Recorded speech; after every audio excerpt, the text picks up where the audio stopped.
Jeff, what the hell is this? My wife Emma stood over my chair, holding a piece of notebook paper in one hand and a used book in the other. I didn't have time to read a book I recently bought online from a second-hand bookseller, and it sat in the bookcase with the others on my to-read shelf. For some reason, I ignored the piece of paper and focused on the book because I thought that was what she was asking. But I was puzzled since Emma never got upset when I bought books. In fact, she usually reads and appreciates the books I choose. This is The Wrong Man, James Neff's in-depth investigation into Sam Shepard's murder of his wife. You know, the fugitive. Now it was Emma's turn to be puzzled. "Not a book, mister." She thrust a piece of paper from a notebook under my nose. This! Now she was practically screaming. I walked over to take the piece of paper. Emma seemed reluctant to let him go, as if it was something important, but she finally released it. I stood up from my leather reading chair, put down Kafka's Judgment that I was reading, and read the words on the paper. It was handwritten in what was clearly a woman's handwriting. "Jeff, what you need to do is divorce this witch you are married to before she drives you so crazy that you kill her one day. I will wait for you, but I won't wait forever. Your love, Skin P.S. Just to let you know, you've had sex with me for the last time until I see the divorce papers signed." I reread the note twice, trying to make some sense out of it all. Was this someone's joke? I looked up from the note and saw the fire in Emma's eyes. "Emma, I have no idea who this came from or what it means. Where did you find this?" Emma handed the book to me. "It was in your book. Don't play dumb just because you were stupid as hell and left it there." I spent the next half hour trying to explain that the book had been purchased online and I had not had a chance to review it. The note must have belonged to the previous owner, but what are the odds that the owner's name was the same as mine? Talk about a perfect storm. The timing couldn't have been worse. First of all, last year I made the mistake of getting close to one of the women in the office. Sharon Roberts and I flirted a little, and it ended one night when we went out to dinner, our first dinner together. Sharon got down to business and proposed to me. I gave in to temptation. This was at a time when my marriage to Emma was at its peak. We both spent too little time on our marriage and too much time at our respective jobs trying to win over our bosses. Plus, Sharon is built like a dream come true. I didn't give in to temptation. If anything, Sharon's suggestion awakened a glimmer of reality and conscience in my foggy brain. I knew I had to come home and fix my marriage. I loved Emma. When I got home that evening, I told Emma that we needed to fix what I thought was broken, but I made the terrible mistake of admitting my near indiscretion. Things weren't easy for a few weeks, but I managed to convince Emma that she was the only woman in my life. She seemed to believe me until Emma found a note inside the book tonight. Secondly, I have been spending more time in the office over the past 3 months. It was legal. I was in line for a nice bonus and possibly a promotion if I could complete my current project on time and on budget. I had several good reasons for wanting this promotion, but one of these reasons outweighed all the others. It was no secret that Emma's parents believed that she had married beneath her station.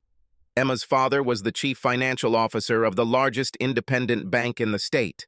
He was an Ivy Leaguer, and Emma's mother was a Vassar graduate. Emma went to Princeton, and I graduated from Kent State. My MBA from Wharton hardly made an impression on her parents' world. With a promotion, I would be on my way to the top. But time spent away from home has recently become a point of contention. Third, Emma has been spending more time lately with her mother, a woman who has never been warm to me or my relationship with her daughter. Last week, Emma and I had a pretty serious argument about time spent at work. Words were spoken, some unpleasant on both sides. But the worst part is that when Emma said that her mother was right about me, that I was a traitor, and not worthy of her, I called her mother a witch. Yes, I used the same word that the writer of the mysterious note used to describe Jeff's other wife. Could this nightmare get any worse? Yes, it could have happened, and it did. By now you are probably doubting my story. Many of you are thinking, give up, you've been caught. But I swear I'm innocent. I ended up falling asleep on the couch after I couldn't convince Emma that the note wasn't mine. Emma locked our bedroom door. On Thursday, I came into work and told my boss that I needed to give up the extra hours for a while. He himself got divorced and said that he understands. I brought Emma a bouquet of flowers. At least she didn't throw them in the trash. She even thanked me when she put them in the vase. That night we slept together, but the frost remained in the air. By Friday evening, everything had still not the wed. Emma decided to spend the weekend at her parents' house. It wouldn't help. I asked Emma not to leave, but she said she needed time to cool down and think. I almost said that her mother was the last person she should have cooled down and thought with, but I knew enough to keep my mouth shut. There was no point in putting her on the defensive, which was what always happened when the topic of her relatives came up. I spent the weekend looking at these flowers and wondering what could restore my marriage. I took our dog Samson for a long walk and thought about it a lot. I really loved Emma. On Saturday evening, I sent her a message. Would you consider counseling? The answer was short. We'll talk when I get home Sunday night. Sunday came and went. On Sunday evening, I received a second message. I drank too much at dinner. I'll be home on Monday. I was starting to get angry. I was innocent as hell. I knew her mother's weekend was a bad idea. Emma actually came home early on Monday, just before I left for work. I received a half-hearted kiss and, let's talk in the evening, before she ran upstairs to get dressed for work. I was working full-time on Monday, but left work in time to get Chinese takeout when she walked through the door at 7. The meal was quiet, not friendly, but relatively polite. We opened the fortune cookies and I poured a couple of glasses of aperitif. Emma started the conversation. Jeff, I don't trust you. And this is a disgusting way to treat your husband. Mom says I should cut my losses and leave. Let's not drag your mother into this conversation. You know she never liked me. Let's limit ourselves to what you and I want and need. I need space and time to think. I suggest you move into the spare bedroom until we sort this out. I didn't like this idea. What married couple makes amends in separate rooms? How about what I suggested? Consultation. Perhaps, but not right now. Right now, I need time to think for myself. I couldn't help it. Does thinking for yourself apply to your mother? Mom wants only the best for me. If I need to talk to my mom, I will. That was the end of it that evening. I moved my things into the spare room and barely slept that night. I met Emma while doing consulting work for an NGO where she was an intern. It was a full year after I graduated from Wharton that one of the Big Four accounting firms hired me. After my first full year of work, I was assigned to help an NGO with their computer systems. This was voluntary work. Our regional manager was on the board of the NGO, and I was assigned to them during the transition. This turned out to be beneficial in every way. The NGO had a new server system, and I met my future bride. Emma Taylor was graduating from Princeton in the fall and spending the summer as an unpaid intern. The more time I spent with this woman, the more I fell in love. We dated all summer. Emma was smart, confident, and most importantly, had the body and face of a Victoria's Secret angel. Although Emma came from high society, I was especially impressed by how well she treated everyone in the office, from the postal clerks to the president. Always said, please, thank you, or other kind words. Physically, Emma was out of my league. I'm a nice guy, and big enough to play tight end at Kent State. Emma's height of 175 centimeters looks good next to my 195 centimeters, even when she wore 12-centimeter heels. Where we differed was in social status. Emma is the only child of two people whose backgrounds were not typically the same as my middle-class parents. My mom taught second grade at a Catholic school and my dad owned a machine shop. I am one of 4 children, all college graduates and all fairly successful middle-class people. Mom and Dad were rightfully proud of their children. My mom and Dad instilled in us a work ethic that helped me succeed. After 2 years of working at an accounting firm, I was hired by one of our clients. We have just completed a successful consulting engagement with TMG2 Engineering, where we saved the company millions in the transition from mainframe to server computing. TMG2 offered me a job. This meant I wouldn't have to travel, and my salary was comparable. I'm still working at TMG2. I currently work as a project manager in the IT department. My project was to convert our systems to what was then the new concept of cloud computing. Few companies our size have moved to the cloud. I was responsible for convincing the board to do this, if everything worked as well as I expected, and as I promised our board. I had a chance to get the CIO position that was offered. Until now, the IT department had been led by the CFO, and he had been a strong advocate for the creation of the new position. I woke up Tuesday morning in the guest bedroom, and it took me a few moments to get my bearings, but when I came downstairs, the coffee was ready.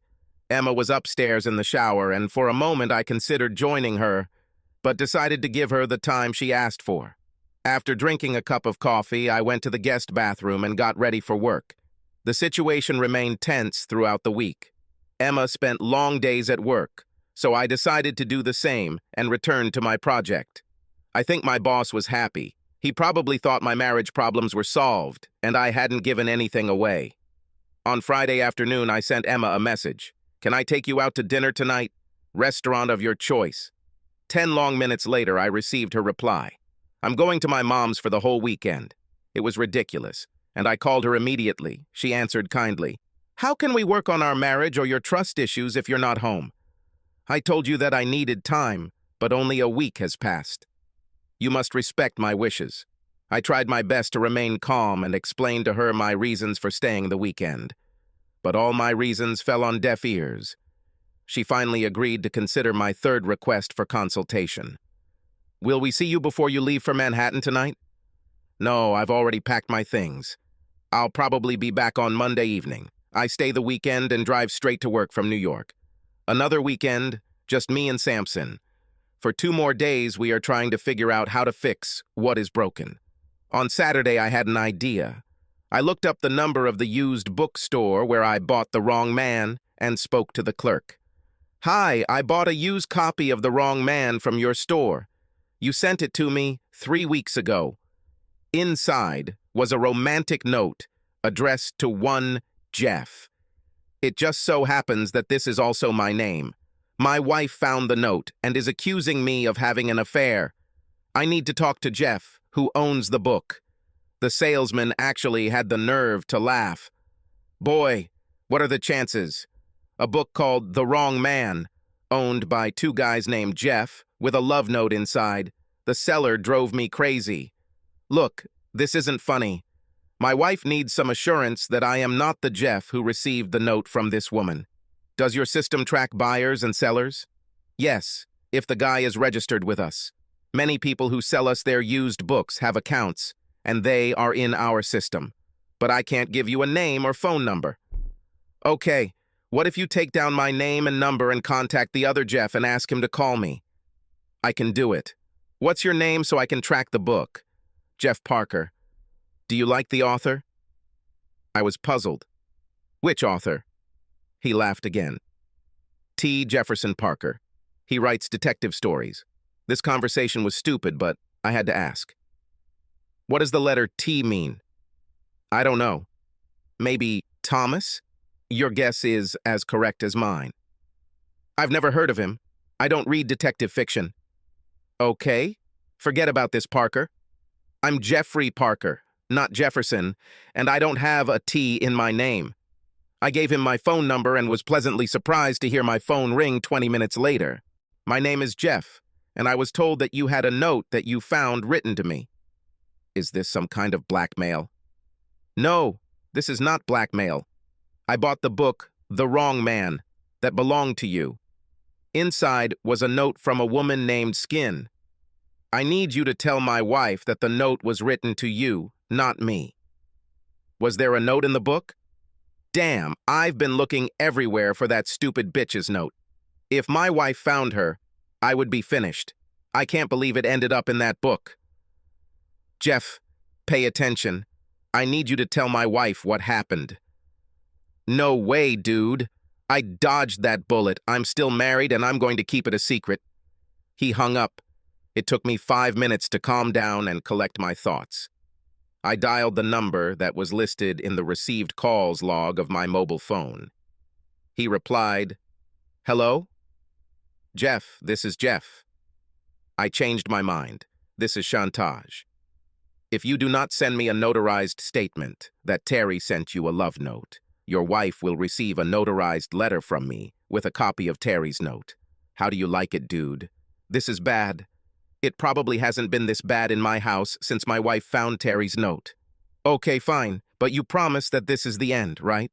I promise. Just send the application, and remember, it must be notarized, otherwise my wife won't believe it. Here is my address. Don't hesitate and do it early this week.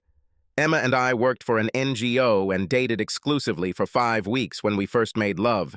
It was very vanilla. Although sex the first time was vanilla, it was different from all my previous encounters with women. All my senses came alive at once. My tongue tasted the red wine we drank at dinner, and my eyes saw something special in her eyes as she looked back at me. I smelled its unique scent. Later I found out that it was Creed Millesime. It became my favorite gift for many years. I realized that this is how sex differs from lovemaking. Emma must have felt it too, because then she hugged me tightly and whispered, "I love you." Years later, at 2 different social events, I had the opportunity to meet 2 of her previous boyfriends. They were both slightly feminine, very harmless, preppy-looking types. After meeting the second guy, I had to wonder what first attracted Emma to the former college football player, someone so radically different from the others. During that first summer, we made love every few days. Emma controlled her emotions when it came to sex, so it wasn't an after-every-date event. For the first time, I uttered the words, "I love you." This was the beginning of our true love. Very slowly, Emma began to try new positions, but she never became explicit. No dirty talk in bed. Whatever conservative upbringing, she had never completely disappeared. By the end of the summer, Emma and I had become very exclusive. I spent most weekends traveling the 60 miles to Princeton. We spent Thanksgiving at her parents' apartment near Central Park. Although her mother was not openly hostile, the coldness emanating from her was obvious, but I assumed that I would eventually win her favor. Most people react positively when I try to make friends. Emma spent the winter holidays with me, visiting my parents. Emma showed no signs of discomfort during the week we spent at my parents' house, a small but cozy craftsman-style home popular in their Columbus suburb. My parents liked Emma, and she reciprocated. Emma's parents did not interfere while we were dating. Looking back, I think Lois and Jonathan Taylor assumed it was just a passing fancy for her. It was her first exclusive relationship that lasted more than a few months. Their approach was to sit back and let it fade away naturally. This approach has always worked in the past, and there's no reason to think it wouldn't work for the Ohio jerk. By June, we were engaged. With a decent income and a relatively stable work schedule at TMG2, I asked Emma to marry me, and she agreed. Emma appreciated that we would be living in Philadelphia and visiting her parents in Manhattan would not be a problem. Now that I proposed and Emma accepted, her mom panicked and went to great lengths to get Emma to change her mind. Emma stood up to her mother, insisting that I was the one and she was getting married. Her mother eventually agreed, helped plan the wedding, but never stopped trying to undermine our marriage in very subtle ways. I didn't find out how serious she was until much later. Her parents' attitude also complicated my recent choice. Should I be willing to spend more time with my wife, who now has her own career, or spend that time busting her ass at work so she can become a C-level manager at my company, earn a position and income she can be proud of, and maybe show her parents that she didn't make a mistake in choosing me as husbands? This is the same choice that many young professionals face. Not many people find the perfect balance. Emma's mood had not improved by the time she returned from her parents' house on the Monday after that second weekend. I decided to wait until I received a letter from the other Jeff before approaching her and continued sleeping in the guest room. I also did something I swear I would never do. I read her emails. While Emma showered and got ready on Tuesday morning, I opened her laptop and logged into her email program. There were too many to read in a short period of time. I connected an external hard drive and dumped the contents of her inbox and other folders.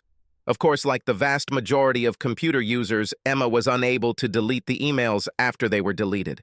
I had enough time to read 2 emails from her mother before turning off her laptop, and I knew that further reading would lead to some exceeding discoveries.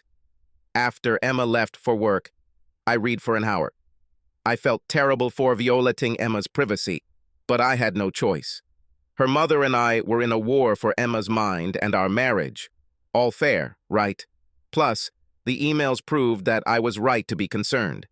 In one, her mother encouraged Emma to transfer to her company's New York office and move to the city. There was also an email from some guy, Grant Martin, mentioning a dinner party at her parents' house that they were both attending and wanting to start a correspondence. As cold as our relationship had been, reading Emma's emails gave me great hope for our future. In response to her mother's sarcastic comments, Emma confessed her love for me and her hope that our marriage would survive. Her mother was equally adamant that there was little hope. In more than one email, she mentioned my confession regarding Sharon Roberts, basically telling Emma that I must have cheated on her with Sharon and who knows how many other women, including this last one. Referring to the note from Terry, Emma's only email to Grant Martin was a reply to his email. She reminded him that she was married and expressed hope that our marriage could be saved. She asked him to respect her wishes to be left alone. I spent my free time on Tuesday reading all of this. On Tuesday evening, I returned home in a good mood, which only improved when I checked my email. There was a letter from another Jeff. He must have really wanted this to end. I tore the envelope open and there it was. A notarized statement confirming that he was the Jeff who owned the book and left a note inside from Terry. He even apologized for the problems it caused. Emma came home that evening with grilled steaks, a salad, and a bottle of Merlot. We ate before I handed her a letter from the other Jeff. As Emma read the letter, her eyes became misty. She got up from her chair, sat on my lap, and kissed me. This makes me very happy, Jeff. Almost as happy as you are to hold you in my arms again. Too much time has passed. Then take me to bed and let's make love. I picked her up, carried her up the stairs, and laid her on the bed. The urgency of the situation prevented any of us from consciously realizing that the curtains on the windows were still open, and the street light streaming through the window illuminated the room. Emma lay on her back and looked at me expectantly. It's been too long since we were last together. I decided that we both needed the physical and emotional act of lovemaking more than sex. Whatever the reason, she was as beautiful as I had ever seen her, as beautiful as the day I lifted her wedding veil to kiss my bride so many years ago. This act of love was only the first of 3 that night. Having finished, we lay there, catching our breath and bringing our heartbeats back to normal. I couldn't tell what Emma was thinking, especially after the last few weeks. Despite Emma's declaration of love during our lovemaking, I was worried and wondered if the last hours of passion meant that something was about to change. The optimist in me felt that maybe we could start working on our marriage and family. After recent events and until tonight, I would wonder if this was a goodbye, Jeff, for old time's sake. Emma was silent, and I decided to wait for her out. Would you like a glass of wine? Yes, Jeff. There should be a bottle of Chardonnay in the refrigerator. Could you pour me a glass, please? Certainly. Dilute with water? No, I don't want to pee all night. Only wine, thank you. I went down to the kitchen, poured her some wine, and grabbed a beer for myself. I placed the wine on her bedside table and leaned down to kiss her. I saw the determination on Emma's face as I lay down next to her. You don't know what it's like, Jeff. Wondering if your mother and father love you, or if you are just another fashion accessory of society. Think about how differently you were raised. How your mother and father welcomed me into their lives, even when I first met them. Then compare that to how my mother and father treat you. I interrupted her. They never liked me. Emma gave me her look, the same one she gave me every time I interrupted her. Do you think this only concerns you? How many times have you seen any warmth towards me, their own daughter? I had to admit that this was rare, but I only assumed it was a reaction to her marrying me. I remained silent and nodded for her to continue. Now, imagine that you are a little girl, and this is how your parents react to your presence. And when you turn 10, you are sent to boarding school. I never thought they didn't like you. I only assumed that they treated you the same way they always treated me, with cold indifference. Tell me, Emma, what does this have to do with our love and marriage? Why did this suddenly become important to you? Because 3 or 4 months ago, my mom called me and we went out to lunch. Mom said she wanted to reconnect and was sorry about how distant we had become. She was throwing an emotional lifeline into our relationship, and I admit, I wanted that. Since then, she and I began to spend more time together. She told me how proud she was of me graduating summa cum laude from Princeton and was very complimentary about my career. I told my mother that we were thinking about children. I admit that she advised me to wait. Her mom said that's what derailed her career when her dad insisted she get pregnant. She feels like she was too young to have a child, which is one of the reasons she thinks we were never close. She blames her father for this and says you are doing the same to me. You make me lose my individuality and all self-realization. I was taken aback by this last statement. Emma, this is too ironic. Last year it was you who started talking about children. When I hesitated, you decided that we should get a dog to test our paternal instincts, as you put it. We had Samson, and a few months ago I came to the realization that we were ready, that we will make excellent parents. Now your mom says I want you to be pregnant and walk around the kitchen barefoot? She didn't say that. It is the same. Emma, it sounds like Lois is driving a wedge between us. Yes, we talked about children. I started raising my voice, which was never good. Emma reacted. Mom wishes me only the best. This was the second time in 2 weeks that Emma had used those exact words. I remembered the movie The Stepford Wives, in which all the wives were obedient slaves to their husbands. What if I'm dealing with Stepford's daughter? I need this, Jeff. I need a relationship with at least one of my parents. You've been pampered all your life. 2 loving parents, 3 loving siblings. I need my mom in my life. I almost asked, what about us? But knew better than to ask because in the mood Emma was in right now, she would interpret it as selfishness on my part. Plus, I had to be careful. The last thing I could afford was to reveal my cards regarding what I learned from reading her emails, but I had to ask. Do you have someone else, Emma? Emma sat up and looked me straight in the face. Her eyes burned through mine. Hell no, Jeff. Nobody here. I would never cheat on you. I had to defend myself. I'm worried about all these weekends in New York. I worry. You are an attractive woman, and I know that your parents have an active social life. I know that men will definitely like you, and they will ask you out on a date. Have I said too much? Emma's answer didn't sound like she suspected anything. I only attended one dinner party, which my parents threw last weekend at their home. One of my father's employees was there, but you don't need to worry. He wasn't there on purpose. I kept my mouth shut and only responded by putting my arm around her shoulders and kissing her. My bottle of beer and Emma's glass of wine were empty by this time. I turned off the night light and we exchanged, I love you. I rolled over and closed my eyes, hoping to get some sleep and forget about my fears for a couple of hours. That's it for a magical reconciliation, I thought to myself. The next evening, I checked Emma's phone while she was cooking dinner. Hell, there were 2 calls from her mother today, and both lasted over 30 minutes. I was screwed. During dinner, I took a chance. Emma, would you like to spend the weekend on the beach? I could rent a room for Fire Island. Emma had the tact to look guilty. Sorry, Jeff. Mom called today, and she has 2 tickets to see The Merchant of Venice with Al Pacino. She invited me to join her on Saturday evening. Can we go to the coast next weekend, please? Yes, sure. Next weekend. At least I was sleeping in my own bed again. We slept together, but we didn't make love. On Thursday morning, I made a decision. I had the email addresses of my mother-in-law and Grant Martin, and the war was about to escalate with them. What I did next would have resulted in me being fired, losing my job in any IT department, and possibly going to jail, if I had been caught. I sent fake emails to Lois Taylor and Grant Martin. Both emails appeared to come from a well-known online business and contained a link that, when opened, infected both of their computers with two different viruses.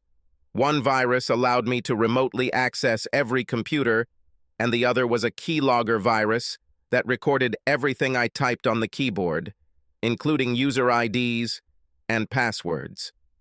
Grant Martin and Lois Taylor, like many people who are victims of the scam, would never have known that their computers had been infected. Our wedding was what anyone who grew up in high society would expect.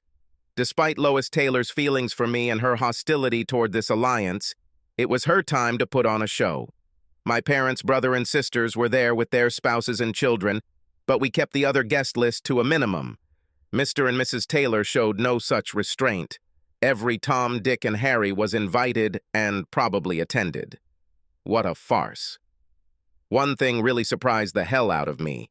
Jonathan Taylor walked Emma down the aisle with what appeared to be tears in his eyes. He gave me her hand and for the first time said something, addressing me directly. Quietly, so quietly that no one else could overhear him from behind the organ playing Mendelssohn, he said, "Take care of her, please." That was before he turned and sat down next to the Ice Maiden, my new mother-in-law. The reception took place at their country club.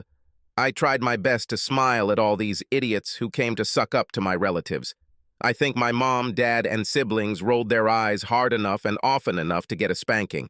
At some point, my father, brother, and two sisters cornered me. My dad said it best. "Jeff, Emma is a damn sweet and beautiful woman, but good luck with your new family."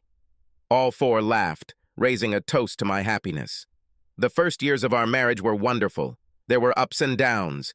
Emma and I enjoyed success in our chosen careers and ultimately managed to find a rewarding balance between work and play. I'm guessing her parents called a truce. Because we lived in Philadelphia, far enough from Manhattan that the constant interruptions were inconvenient, the truce lasted until recently. We even started talking about kids recently, but being the overeducated, overcompensated city dwellers that we are, we did what every couple in a similar situation does. We got a dog to make sure we were ready for parenting. Then came the big decision, rescue dog or purebred. We probably spent as much time discussing our choice as we did purchasing our first apartment.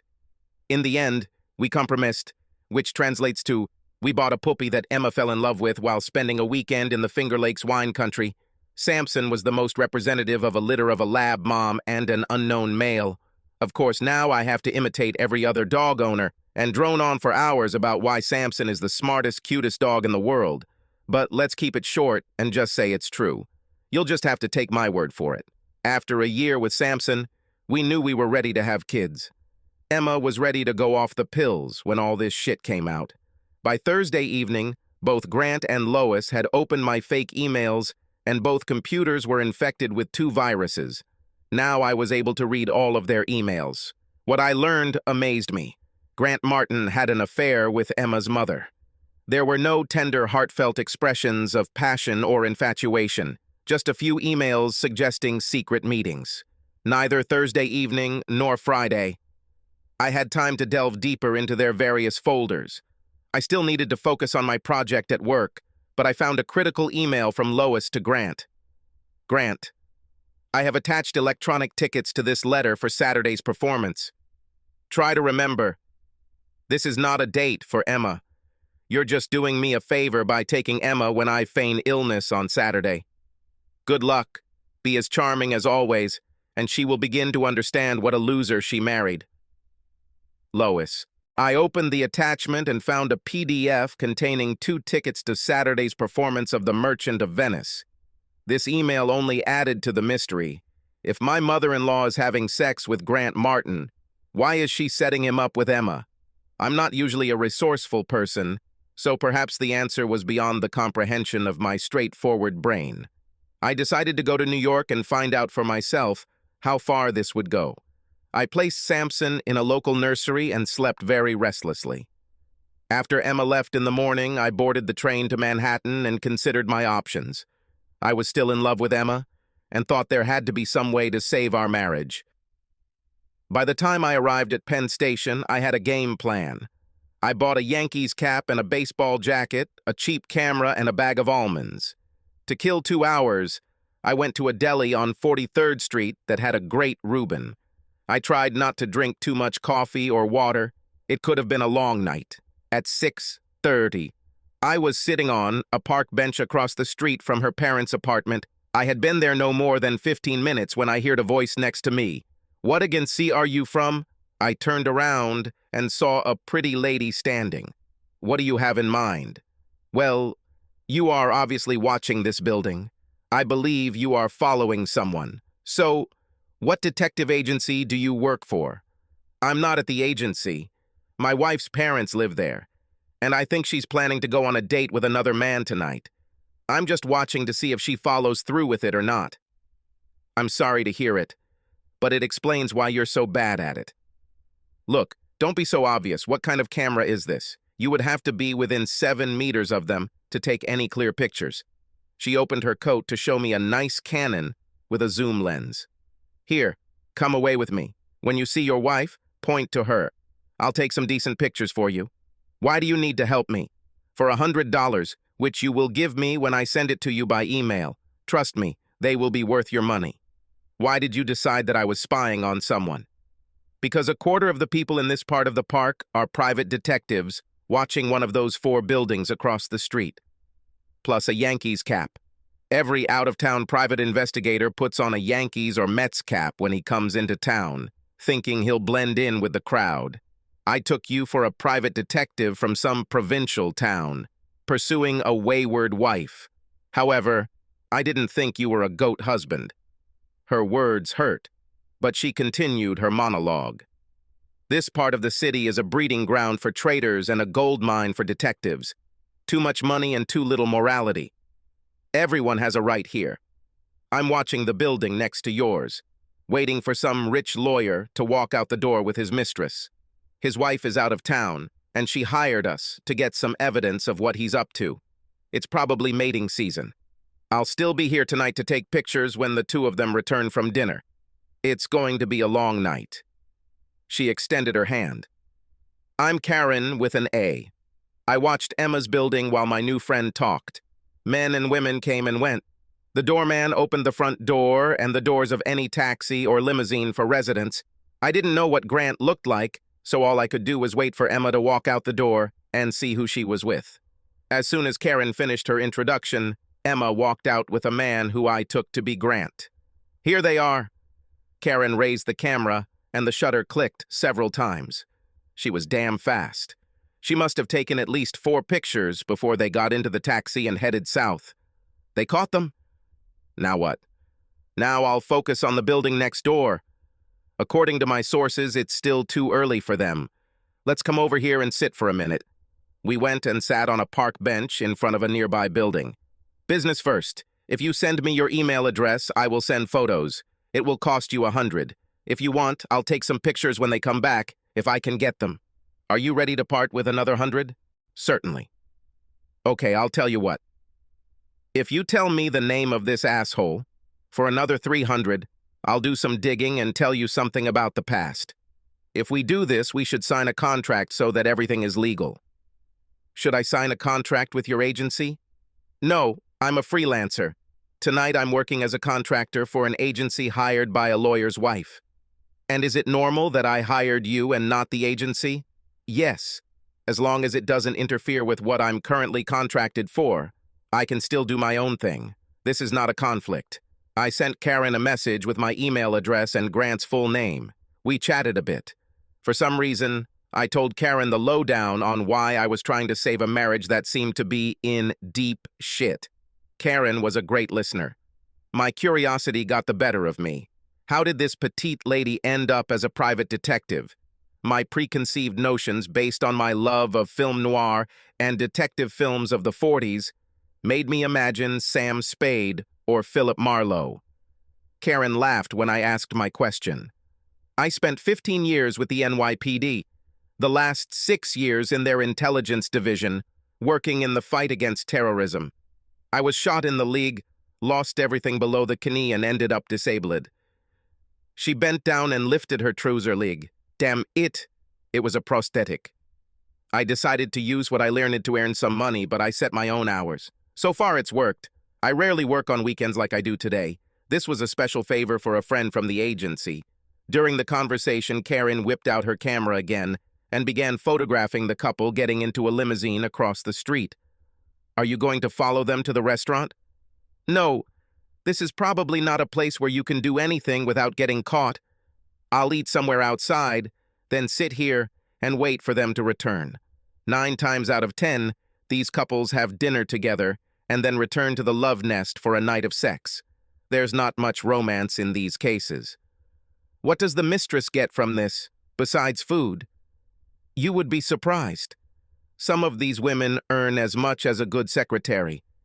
You just have to be willing to sell your soul and let some old, fat, bald master of the universe have sex with you. No thanks. Karen laughed at that last part. What about wives? Probably half of our business. Some poor soul working 60 hours a week finally realizes that some clown is getting most or all of what should be his. Do you want to know the worst thing? This is when the DNA comes back and the children are not his. It always ends in nuclear war. I once had a client who broke into his ex-wife's house, sat on her bed, and shot himself. It must have hurt her conscience. No, that's not true. This poor slob didn't know that his wife was out of town. The damn housekeeper found the body. By the time the ex returned home from a spa week in Cannes, the house was clean. The bed has been replaced, the walls have been repainted, and my client has already been cremated. The ashes went to his mother. There aren't many happy endings in this business. After that, we sat for another minute. I wondered deeply whether my story would end badly. I wasn't going to die, but if we divorced, I would miss my wife. Look, don't take this the wrong way. If you're going out to eat, can I treat you? She looked at me before answering. No, Jeff. Go home. I'm going to meet my husband at a diner. I've already sent him a message, and he'll be there in 10 minutes. Karen raised her ring finger. As observant as I was, I didn't even notice the ring there. We got up from the park bench and walked. I have now also noticed a slight limp. I guess I must be self-absorbed and wallowing in self-pity. I decided to talk about something other than myself. It must be hard to be married when you see all this disgrace. Is this affecting your marriage? This applies to many of my colleagues. Some people can't get past all the crap they see. I am a very happy woman. My husband Bill knows what I go through at work. He does both small and big things to let me know I am loved. Let's take this evening, for example. I know his mom is looking after our 2 boys, so he can meet me here and have a quick bite to eat together. We continued walking and talking. As we approached the diner, I could make out the silhouette of a large man. As we got closer, I could tell that Bill was a very fit, handsome man. He was my height, but he probably weighed 15 kilos more than me, and it looked like it was muscle.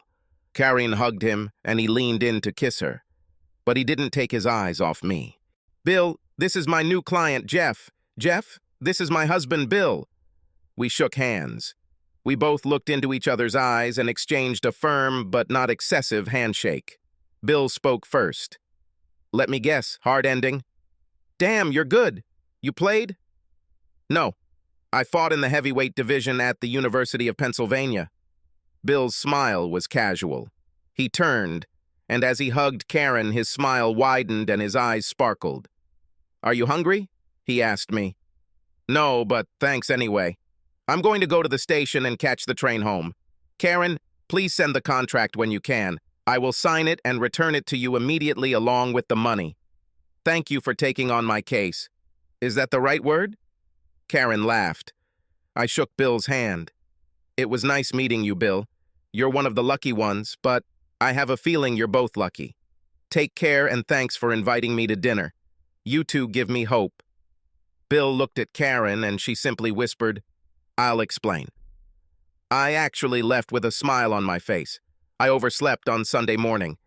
The lack of sleep had taken its toll over the past few days. After making coffee, I turned on my laptop and connected the hard drive to download all of Grant's emails from his archived folders. I also decided not to wait for Karen's phone call. At a decent time, I will contact her on the cell number she gave me. I needed to know what happened on Saturday night after I left town. With a cup of coffee and a toasted bagel, I started reading emails. One thing I learned: Grant Martin was a sneak. Lois Taylor wasn't the only married woman he dated, but one email in Grant's outbox answered many of my questions. Dennis, it's time to repay your debt. For the past 4 months, I've been having sex with an old high society matron. This bitch has so much blue blood that she wouldn't even think of having anyone inferior to her.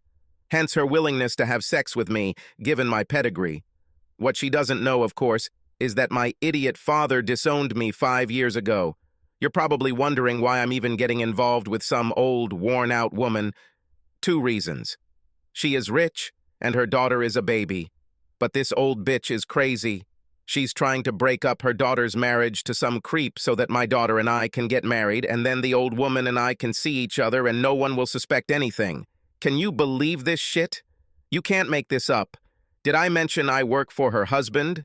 And this guy is an ignorant jerk? The old bitch is putting pressure on her daughter to leave her husband, and I'm waiting in the wings to pick up the pieces. I can guarantee a very long engagement. The daughter may be a baby, but she's too conservative for my taste. And you know I'm not one to get married. At some point, this old bitch will probably want to talk to my old man. This shouldn't happen, and that's where you come to the rescue. I'm sending you a burner phone. Keep it charged. When I call you, answer and pretend that you are my father. I'll ask her to talk to you. Don't overreact it. Just hang up as quickly as you can. Remember, I'm counting on you just like you counted on me last year. Don't screw it up. Sorry about this James Bond crap, but I'm not taking any chances until I have a chance to make some money. Did I mention this old bitch is worth millions? Yes, that's what I did. Your brother, Grant. Reading this, I almost felt sorry for Lois. For less than a second, and then I realized that I was dealing with a nest of snakes. It was definitely not my thing. I was hoping someone with Karen's experience could help me figure out my next step. While I was waiting for Karen to call, I saw that Grant had logged into his computer and spent several hours surfing the internet, including logging into his work server and accessing several different programs. I observed and recorded everything he did. Now I had his user ID and password in the bank. By 2 p.m., I couldn't take it anymore and called Karen on her cell phone. Hello, Jeff. I was waiting for your call. Sorry to bother you on Sunday. Please apologize to your husband and children, but I need to know. What did you see last night after I left? You will be glad to know that your wife arrived by taxi just after 10. She got out of the taxi and headed towards the door. Grant walked with her, and it looked like he was trying to get her to let him in. She shook her head. He tried to kiss her, but she turned and he only kissed her on the cheek before she walked through the door. The doorman must have been given instructions because he stopped Grant from entering the door. He left, but only after cursing at the doorman. By that time, the taxi had already left. Grant must have already paid for the taxi, which is pretty cheeky of him. He shouldn't be denied too often. In other words, your wife was not swayed by his charm. She got home at a decent time and nothing untoward happened. Except that she went on a date with another man. I was glad Emma didn't sleep with that asshole, but I was still angry that our marriage was falling apart. Remember what you told me last night? Her mother set her up. It doesn't justify all of her behavior, but it does create a reason why she behaved the way she did. Okay, I'll give this to her, but you should hear this. Looks like Grant Martin is in love with Emma's mom, and Lois Taylor is ruining my marriage to keep Martin around. No kidding? This is just so shocking. I've been in this business for many years, and it never ceases to shock me how evil people can be. How did you find out? If I tell you, will we have some kind of client detective privilege? No, Jeff. If I'm called to court, I'll have to tell. So, if you're doing something illegal, you have to decide whether to share. I thought about it and realized, what the hell? And told Karen how I got the emails. She, like many people over the past decade, was stunned. I also told her that I have Martin's user ID and password to access personal accounts and bank transfers. Can you really take over this guy's computer and read his passwords? Heck, later this week, you're going to have to teach me how to protect myself from guys like you. but now I'm returning to my family. We're watching The Wizard of Oz, and the kids are looking at me with their "when are you going to hang up" eyes. Sorry, Karen. Call me tomorrow after you've dug into Martin's background and I'll tell you the rest. At this point, we hung up, and I again began to dig through the emails of Grant Martin and Lois Taylor. By Sunday evening, when Emma returned from her parents' place, I had all the information I needed, but I had no idea how I was going to use it. All my clothes and other personal items were also in the guest bedroom and bathroom. It didn't take her long to burst into the kitchen where I was sitting and drinking, yangling. "Jeff, where are your clothes?" I ignored her question. "How was your date last night?" There was an expression on Emma's face that I had never seen before. Did guilt, horror, deception affect him? "What are you talking about? I didn't go on a date." Emma said this with such conviction that I might have believed her if I had not seen with my own eyes how she got into that taxi. "What do you call it when you go to a performance with an unrelated member of the opposite sex? Maybe we should look it up in the dictionary." There was that look again. "What? Were you following me?" Not that this has anything to do with the matter, but yesterday I went to the city. I was going to try to convince you and your mom that I should take you to the play. I arrived at their building just in time to see you getting into a taxi with some guy. Who was that? Okay, I lied to her, but it sounded real, and I didn't want Emma to know what I was really up to or what I really knew. "Jeff, my mom got sick at the last minute, and one of my parents' friends was kind enough to pick me up. Nothing happened. I played dumb." "So, who is this good friend? Does he have a name?" "Grant Martin. He works for my father." I decided it was time to make her think. "Listen, Emma, this is bullshit. Your parents are trying to separate us. Think about it. I'll bet you $1,000 that your mother made a miraculous recovery on Sunday. This illness was faked. How come Grant Martin was available at the last minute? It's time for you to pull your head out of your ass and realize that our marriage is almost over." Emma stumbled back on her heels as if she had been shot. I didn't want this to turn into an argument, so I took the opportunity to leave the kitchen and head to the guest room. It was a restless night, and I hardly slept. As a result, I got up, left the house, and ended up in the office before 7. At 8, my cell phone rang, informing me that I had received a message. Checking my phone, I saw that Emma had sent 2 words, Sharon Roberts. I'm guessing Emma has already talked to her mother, and Lois has been filling her head with all sorts of nonsense. My marriage was quickly spinning in circles around the toilet, heading down the drain. Late Monday evening, Karen called me at work. "Do you have a place where we can talk in private?" I closed the door to my office. "Yes, I'm in my office." "What's the matter?" "First, tell me again about Grant Martin's position at the bank. I thought you had it all, so I focused on non-work matters." I looked at my notes. "As far as I can tell from his email and access permissions, he is a personal banker. He primarily focuses on trust accounts and other types of wealth management for high-net-worth clients. Yesterday, I watched him read emails that came from 3 different clients. 2 out of 3 asked him to transfer funds from different accounts to or from other accounts. Grant set up bank transfer instructions that transferred those funds as soon as the bank opened this morning. The money was supposed to be transferred this morning. I can confirm this later today when I sit down at my computer at home. I don't want to use my work computer for all this." "Did any of these transfers go to foreign banks?" "Firstly, they went to an account in France. Some rich guy is studying in Paris, and his father sent money for his tuition, room, and board." Karen seemed to think for a few seconds, and the line fell silent. She then started telling me what she had learned so far. "I spent the morning collecting dirt on our friend. First of all, the guy had problems in the past. I haven't been able to track them down yet, but it was bad enough that his family actually disowned him. He moved to New York to get away from what was happening in the West. Then I talked to a friend from the NYPD. Seems like last year, Buddy Martin, during college, I visited him for a long weekend. This friend, Dennis Riley, picked up a young lady at a bar and brought her back to Martin's apartment. The young lady had a little too much to drink, and asked Riley to call her a taxi. Riley refused and took her without consent. When Riley fell asleep, the woman left the apartment and went straight to the local station, charging Riley with... The police investigate, but Riley claims it was consensual, with Martin supporting Riley. Martin signs a statement accusing the woman of soliciting sexual intercourse. Martin goes so far as to claim that the woman accosted him after Riley went to bed. He said that's why she got so angry and screamed that she didn't agree to have sex, that she did it to spite them. 2 against 1. The district attorney refuses to bring charges against Riley, although there was some evidence of force. The cops wanted to charge the son of a bitch, but the DI said it would be a waste of time and money. So this guy gets away with it because Martin confirms his version of events? Like that. I opened the email from Grant to Dennis and read Karen's first sentence. Karen was silent for a second before answering. It looks like Riley owes Martin a big debt for lying.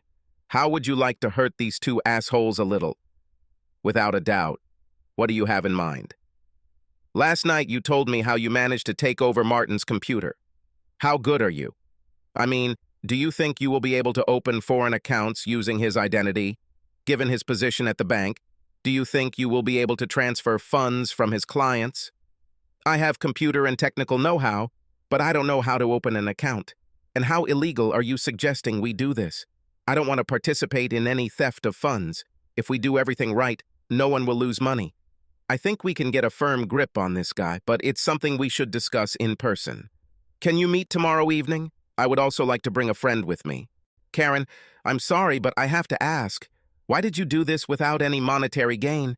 I agreed to pay you a few hundred just to watch Emma on a Saturday night and dig up some dirt on Grant Martin. Now all of a sudden we're opening accounts and transferring money and everything. What do you get from it? Because I can't afford to pay you much more, and I certainly can't afford to get caught or go to jail. This is personal, Jeff. Some asshole gave me something to drink and then took advantage of me. I was too embarrassed when I woke up to call the police or go to the hospital to get tested for controlled substances. When my roommate returned home from a trip that weekend, she found me crying in our room with no light on. She convinced me to go to the hospital and the police. Unfortunately, by the time they tested me, there were no signs of illegal substances in my body. This was many years ago. Now they have better tests. I filed a complaint against the guy anyway. But it was a he said, she said thing, and nothing came of it. So, to answer your question, I'm doing this for that young woman who was hurt by Dennis Riley. She deserves to know that not every asshole gets away with a crime, and Grant Martin is going to jail for helping Riley. They're both scum. Karen's voice changed as she told her story. It was obviously still an emotional shock to her. I had only known Karen for a few days, spending less than 3 hours with her on a Saturday night and talking on the phone, but I already knew that I would help her bring these scum to justice. As my grandmother used to say, sometimes putting yourself in danger, even if you break the law, is the right thing to do. Before we hung up, Karen told me to send everything I dug up from Martin's computer, bank accounts, loans, mortgages, etc. I told her that she would receive it all in the evening. We agreed on a time and place for our date on Tuesday evening. I made up some excuse for Emma about working late, but it didn't matter as we danced around each other, barely spoke, and slept in separate bedrooms. I met Karen in a quiet pub on a Tuesday evening. As she promised, she had a friend with her. Karen introduced him only as Hank. If I had to guess, Hank was a former employee of one of the alphabet agencies, most likely the one from Langley. After I told Hank that I now had access to Grant Martin's computer and access to his personal and professional banking systems, he and Karen let me in on their plan. First, you buy a plane ticket to Dubai for Martin using his credit card. Secondly, open an account in Dubai for Martin. I'll give you instructions. Dubai is one of the most friendly havens for illicit funds since the Swiss were hit so hard by the U.S. Treasury. Third, arrange bank transfers of several million to accounts in Dubai that should be received upon opening the business. Here, I interrupted Hank and turned to Karen. Wait, I said don't steal. Hank answered for Karen. We will make sure that none of the funds leave the country. You will make one very minor mistake in the bank transfer instructions. This error will delay the transfer and make it appear that Martin attempted theft and screwed up. Fine? I thought about it, then I decided, Fine. What then? According to what you found out, Martin has a line of credit for the purchase of housing in his condominium, which has over 100,000 undrawn funds. He also has another 60,000 in his brokerage account. Both of these accounts will be involved. 2 bank transfers to an account in Dubai, but they will go through without errors. Do you have problems with this? No, not if his money goes abroad. Well, having him bled dry on this side of the Atlantic will undermine his ability to get decent representation, which will go a long way toward helping us defeat his goofy buddy Dennis Riley. Karen took this opportunity to add the next step, which leads to the last step. You send an email from Grant to Dennis. Here, read this. Karen handed me the proposed email. Dennis, forget about the rich old woman. I have better things to do. By tomorrow, I'll be rich enough to last a long time, at least until I find another old woman with more money than brains. It means leaving the country, but there is nothing here worth sticking around for. In some ways, I should blame you, or thank you, depending on how things turn out.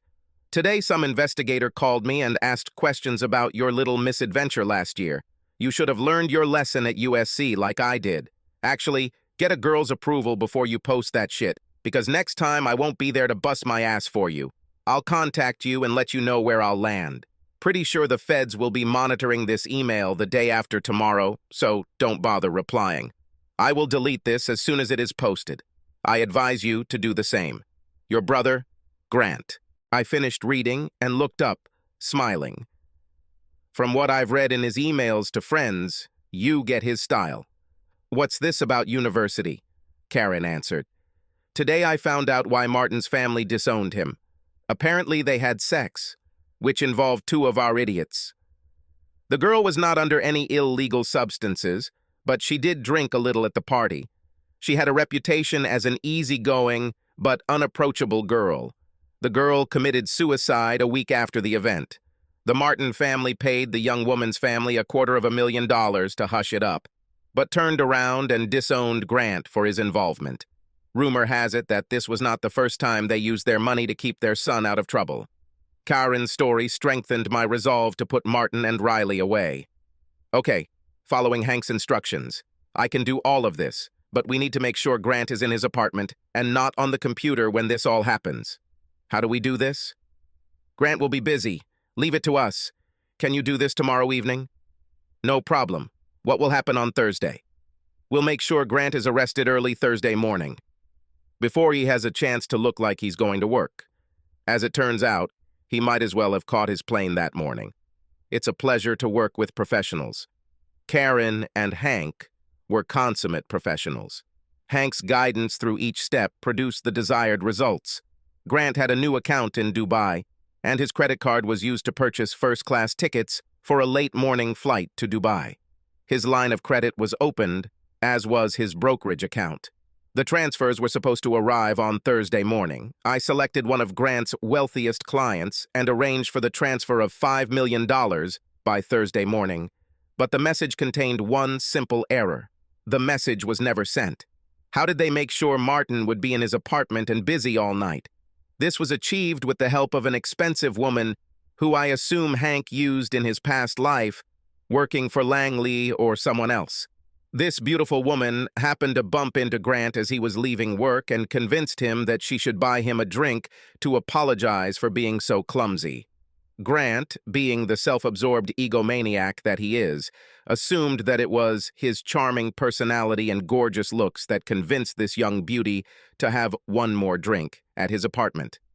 This is where experience in subterfuge shows its value. A woman claimed that she was once beaten by a guy who seemed nice at first. She swore it would never happen again and wanted to see some form of identification. Grant thought, "What the hell?" and pulled out his driver's license. Everyone knows that a driver's license is bullshit. Half the people in this town wear fake ones just in case. Show me your passport. Now, if Grant had been thinking with anything other than his little head, he would have doubted the lady's logic. But he thought again, "What the hell?" and walked into his office, unlocked his desk, grabbed his passport, and handed it to her. She stared at it demonstratively, even flipping through the embossed pages, making sweet comments. She closed the passport, placed it on the hallway table, grabbed Grant by the tie, and carried him to bed until she left at 6 on Thursday morning and essentially disappeared. Grant Martin opened his door at 8 o'clock on Thursday morning to find two of New York's best detectives on the other side. Despite his protestations of innocence, he was, figuratively speaking, tied with a small bow. It did not help. Both detectives noticed Grant's passport lying on the table in the hallway. "Heading somewhere, Mr. Martin?" the detective asked as he handcuffed Grant. Of course, Grant knew he was being set up. He just didn't know who or how. None of the girls he had ever been with had the knowledge necessary to do this. At least that much he could find out. All traces of viruses on his and Lois's computers were removed from their systems. In fact, just to be sure, I sent a command to wipe his hard drive before the police showed up that fateful morning. It looked as if Grant had done it himself to erase all traces of his crimes. Police eventually checked Grant's internet service provider to obtain copies of his emails. That's where they found an email to Dennis admitting to lying to cops, and a fake email to Riley, explaining his plans to leave the country with his ill-gotten gains. Karen's police contacts were very helpful. They offered to drop charges related to his previous false statement if Grant testified against Dennis. Like the scumbag that he is, Grant cut a deal, and Dennis Riley was extradited back to New York to face the charges. Of course, when Dennis learned of Grant's betrayal, the two jackals turned on each other, and it was very satisfying to hear them hack each other to ribbons. Grant Martin received no support from his family. It's actually funny that his mother and father spent so much money getting him out of trouble when he was guilty, but didn't lift a finger when he was actually innocent of the crime. No matter how much he protested his innocence, he was found guilty of theft and various other related charges. Grant Martin will spend at least the next 4 years in prison. With the help of Grant's testimony, Dennis Riley was sentenced to 10 years. By the time Grant testified, he and Riley hated each other so much that Grant was particularly frank in describing the brutality of the crime. All this happened over the next year. While these events were unfolding, I had more personal issues to deal with. The first thing was to burn this mother-in-law. On the day of Grant Martin's arrest, I made an appointment with my father-in-law. "Mr. Taylor, I need to show you something. Some of them will hurt Emma if I give them to her. If she believes me, some may hurt you. I don't know you well enough to know for sure, but I'm sure you don't want your daughter to get hurt. So, I give this to you to do as you see fit." I hired a private investigator to find out why my marriage recently began to collapse. I have no idea how he obtained this material, but I hope you are as shocked by the content as I was. I deliberately only used emails from Lois's account, not wanting anyone to know that I had access to Martin's computer because he would claim he was set up. Why give credence to his statements? Jonathan Taylor carefully took the folder of emails from Lois to Grant from my hands. He sat back in his chair and read for the next 15 minutes. Pausing only to pour us both a cup of coffee from the pot on his desk. Maybe it's my working-class snobbery coming through, but I was impressed that he actually poured the coffee himself rather than ringing some secret bell for the servants to come and do it. It wasn't the first time he surprised me that day. I think he did it to pull himself together. He seemed especially gloomy. Having finished reading the last page, he put the folder down and stared at me. "I thought I asked you not to hurt my little girl. Knowing that her mother used her in this way will hurt Emma." "Sorry, sir. In that case, don't show it. I promise not to bring up any of this during our divorce." "So, are you planning to divorce Emma?" "This will hurt her too." "Not my option, sir. Your wife seems hell-bent on ending my marriage to Emma, and right now she seems to have convinced Emma that this is the right thing to do. First of all, can we stop calling ourselves sir? My name is Jonathan, and my friends call me Jack. I'm guessing you don't want to call me Dad, so please could you start calling me Jack?" I was stunned, but old habits die hard. "Yes, sir." He looked at me and smiled for just a second, then asked, "Tell me more, because I can't understand how Lois suddenly gained such control over Emma." "What's happened?" I told Jack. what I had learned over the past 2 weeks. Lois told Emma that she gave up her career for Emma, that she was too young when she got married and had Emma, and that you forbade her from pursuing a career. She blamed it on Emma. I got Jack's attention and decided to come clean. Sorry, but the next part may seem harsh. Emma feels like she had no relationship with you or her mother. When she saw how my family interacted, she felt something was missing. All the trappings of wealth, riding lessons, schools in Europe, whatever, did not compensate for this. When her mother started paying attention to her, Emma jumped at the chance to have this relationship. I didn't know if I had crossed the line. Jack was hard to understand, but I think that's what makes him a successful businessman. He picked up a folder from his desk and suddenly turned into a real person. Do you have any idea what it's like when you turn 60 and realize your life is crap? No, of course not. Right now, I'm just ranting. Emma's mother gave up her career. What a joke. Only if they have openings for manicures and spa treatments.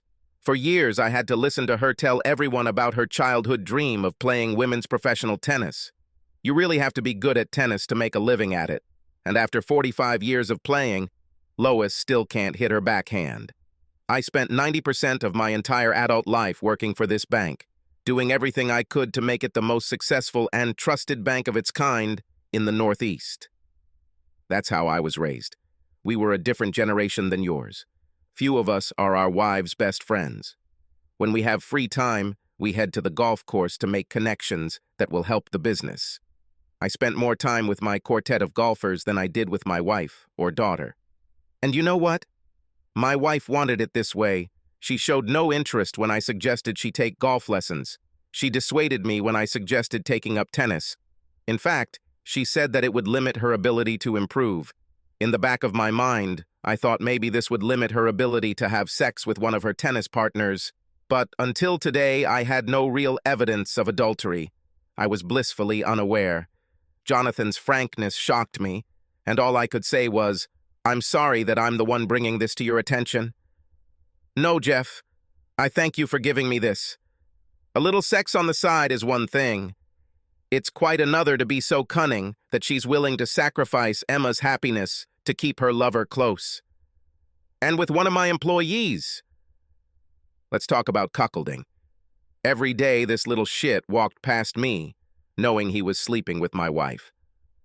Well, he won't be doing that for a while because he was arrested this morning for stealing from one of our clients and giving false information in an old case.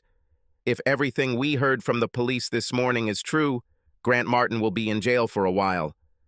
And Lois? Well, unfortunately, Lois has her own trust fund worth millions that actually works in my favor in the divorce. She'll park her ass at the spa or the tennis court crying crocodile tears. Some gigolo will pick her up and I can easily be replaced. She will lose a little social status.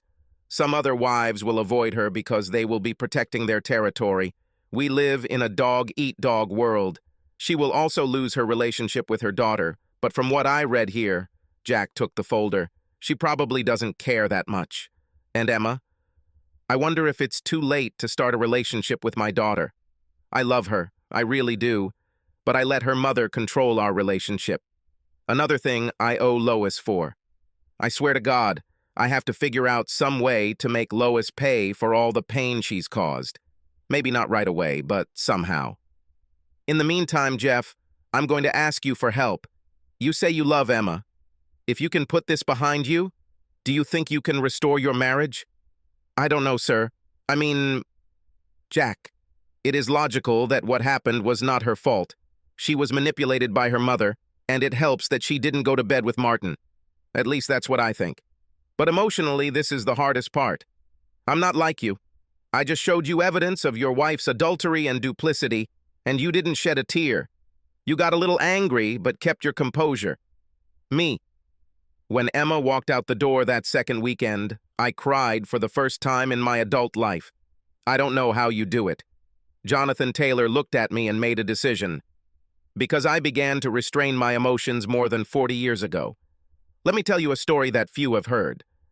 When I first graduated from college, I enrolled in the Naval Flight School. It was hard, but I passed the OCS exams. I was so proud of myself that day when those bars were attached to my uniform in front of my parents.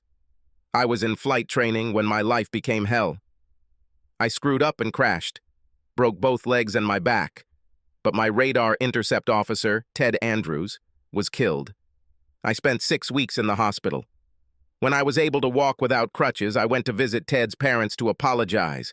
I will never forget their faces as they looked at the man responsible for their son's death. I returned to base a broken man and cried for days. I was of no use to the Navy. They discharged me with honors and sent me home. My parents were kind. They didn't place any additional blame on me. They sent me to Harvard so I could get my MBA and put all this behind me.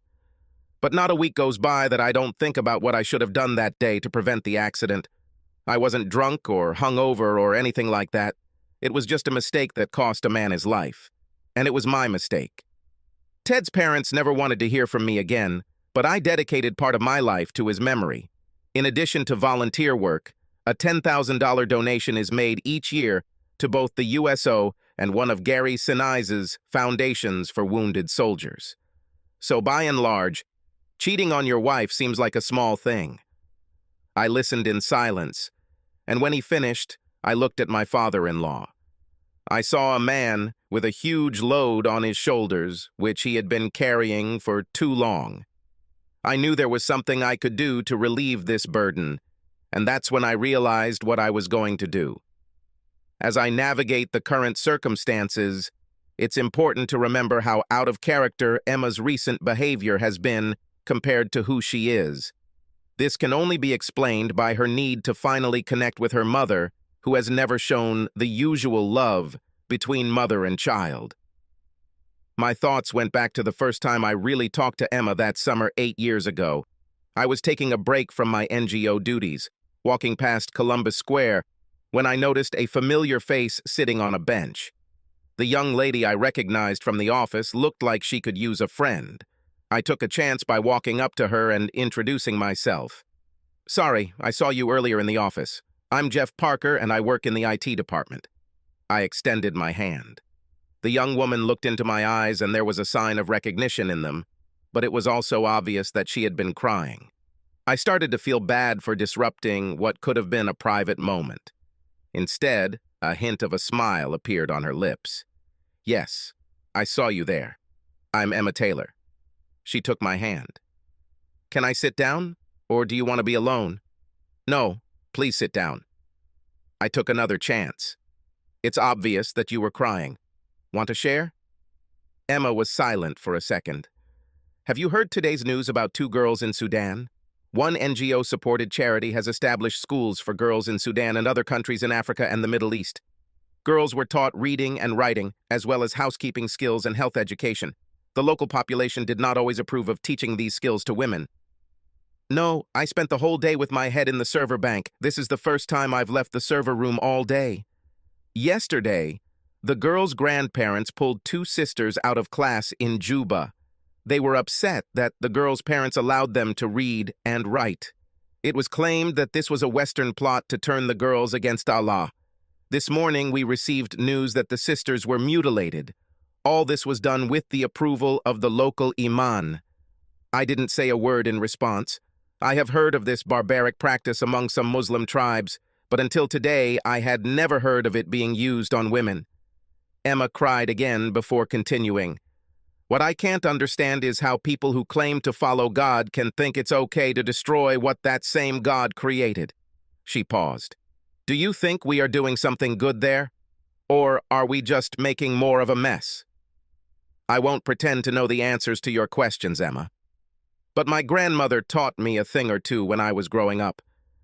I was visiting my grandparents on their farm when a big storm hit. We saw a big funnel cloud, and the 3 of us were trying to get all their chickens into the barn. We probably had 20 of their 25 chickens in the barn when Grandpa closed the barn door and told me to go down to the basement. I started to protest and couldn't understand why we abandoned the others. My grandmother set me on the right path. "Whenever you try to save everyone," she said, "you'll probably end up saving no one." Emma looked at me with her beautiful eyes. She really listened to me with interest. I think you could apply Grandma's philosophy to what your organization does. Try to save as many of these young women as possible from a life without hope. You'll never save them all, but you can't lose sight of the positives as long as you save as many as you do. Your grandmother seems to be a wise woman. But what do you mean by you? Don't you work for an NGO? Not really. I am on loan from KPMG. When I'm done transforming the systems, I'll go on another assignment with another company. Such is the life of a consultant. I could be in California or Virginia in 2 months. It must be hard to make friends. I can't imagine such a nomadic life. I've only lived in 2 places in my entire life, here in Manhattan and where I go to school, Princeton. Even my preparatory school was 5 kilometers from the university. You use the present tense. Are you still in school? Yes, I have 1 more year left at Princeton. I'm here for a summer internship. Does this mean that you work here without pay? Yes, but that's not a problem. The only thing my father believes in is community service. He gives me a decent allowance in addition to paying for my studies. Money is not such a big problem. When I graduate next spring, I'll have the chance to try living on my own. Until then, I will focus on my studies and help here as an intern. That must be nice. As soon as I said it, I realized how sarcastic it might have sounded to her, but Emma didn't bat an eyelid. This is true. I won't deny it. I have friends in school who need to watch every penny, or who borrow money to pay their tuition and rent. Having disposable income takes the worry out of being a student. As Emma spoke, I realized how different this woman was from many of the wealthy people I had met at Wharton and since. During our 30-minute conversation, Emma expressed sympathy for the 2 strangers in Sudan and to his fellow students at school. I later learned that on the same day as our conversation in the park, Emma had been hit by a taxi on her way to work. The incident left her with a huge bruise on her thigh, but this was not known until several days later. She was a woman worth meeting, but before I could say a word, she surprised me once again. Jeff, since you said it's hard to make friends while traveling around the planet, would you like to have dinner with me sometime soon? Of course, I said yes, and that's how Emma and I began our friendship. The friendship that blossomed into a relationship is now questioned due to her mother's malicious interference. After leaving my father-in-law's office, I returned home by train. Emma walked through the door an hour later to find dinner on the stove, a bottle of Breth Merlot, and a dozen red roses on the table. It took her a few moments to notice the 3 place settings on the table. I see we are expecting guests. Who is this? Your father. My father? What about my mother? Did something happen to Mom? Please tell me. No, nothing happened to your mother. Your father and I just want to talk to you about something. Go wash your face and he'll be here any minute. Thank God Jack called them.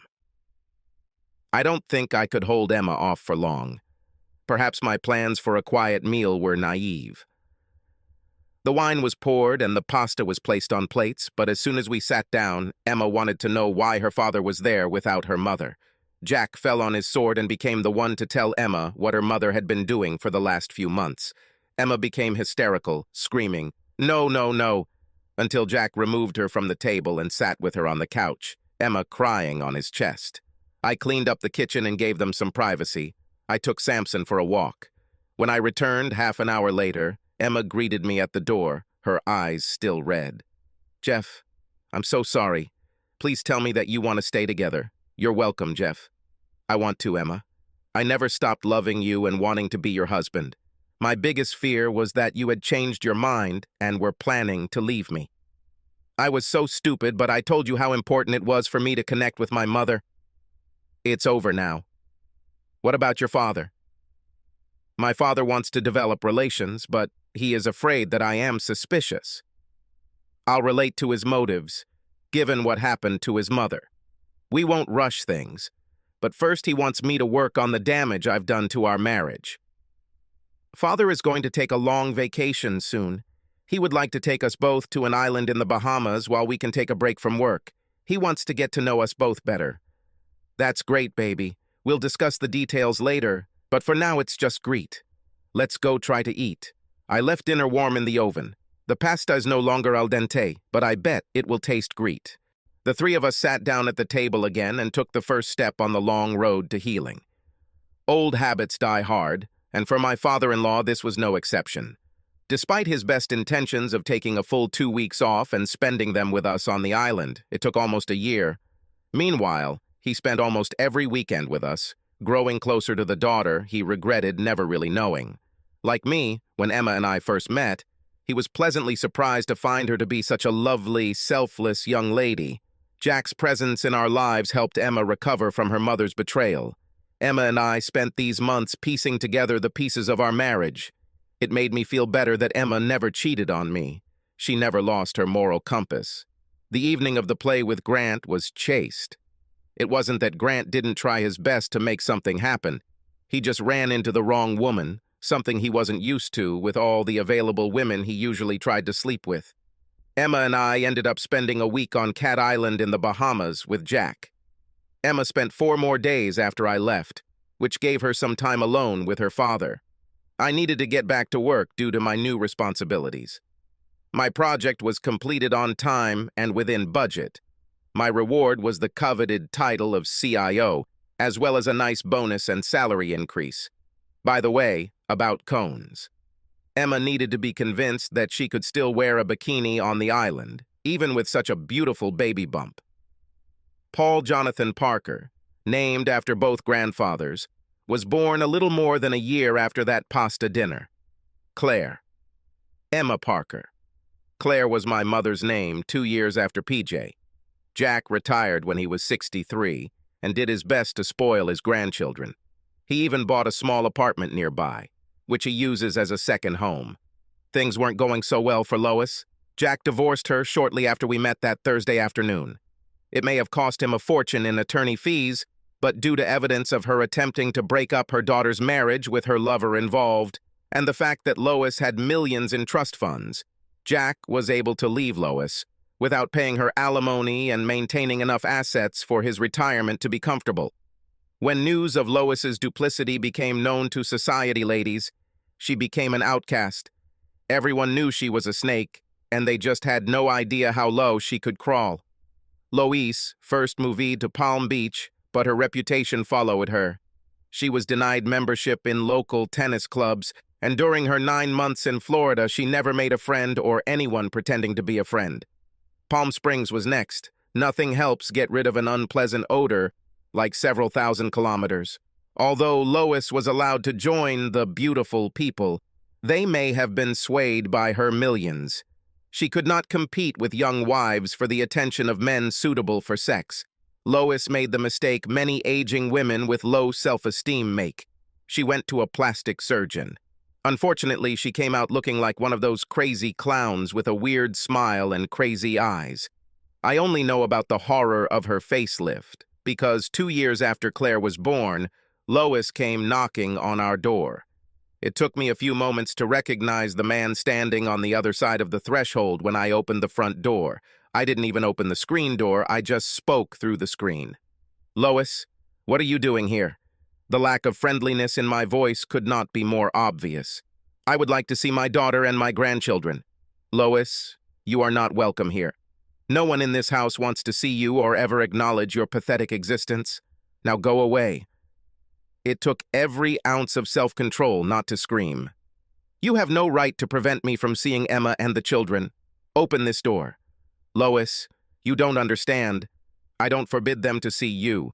Emma doesn't want to see you, and she'll do everything in her power to keep you from infecting our children with your vitriol." I started to close the door just as Lois opened the screen door. I stopped for a moment. "My God, what did you do to your face?" It just came out of my mouth. Lois was taken aback by my comment, long enough for me to close the door. She didn't give up that easily. The next day was Monday. Lois assumed I would be at work and called home.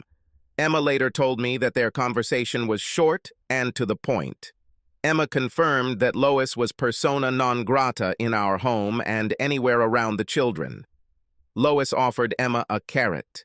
If she is able to visit her grandchildren, they will receive $10,000 toward their college fund for each of their first 10 visits. Emma refused the bribe. Lois came to kindergarten. This was enough for us to get an injunction.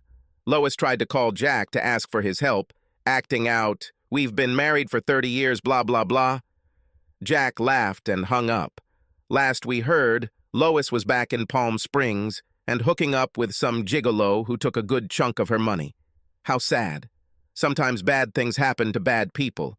Which reminds me of my latest lawsuit against Grant Martin. Using a false name, I sent Martin an email. It was a short poem, only 8 lines, and it read, "He's innocent," your lawyer said. But the jury came to a different conclusion.